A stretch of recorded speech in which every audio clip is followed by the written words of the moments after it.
Нема пломба на клубот Аватар во Струмица. Камерата на Алфа забележа возило на Државниот пазарен инспекторат. Тие вчера најавија дека ќе пратат инспектори на терен за клубот да биде затворен.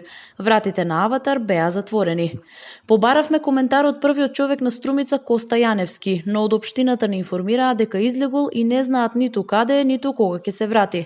Тој на својот Facebook профил само ги замоли граѓаните да се однесуваат според пропишаните мерки, но не кажа дали ќе преземе нешто да се казнат угостителите. Остана неодговорено и прашањето дали струмичката полиција извршила контрола синоќа во клубот, но и оттаму не кренаа телефон.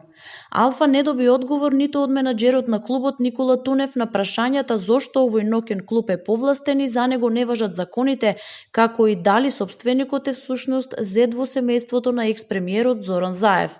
Според видеата кои кружеа по социјалните мрежи, стотици лица без маски и не почитувајќи ги мерките за заштита од коронавирусот се забавуваа на македонска музика во живо. Стојко Пауновски, директорот на Државниот пазарен инспекторат за Алфа, изјави дека немале дозвола со закон да ги затвораат на лице место собствениците кои не ги почитуваат мерките. Според него, уште од петокот инспектори биле на терен во клубот, додека полицијата само ги гледала одстрана.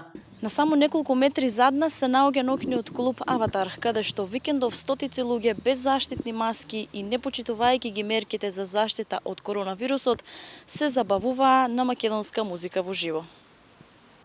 Големото отворање на клубот се одржа на 11 јули, на кое се шпекулира дека имало 1500 гости, од кои 300 од Скопје.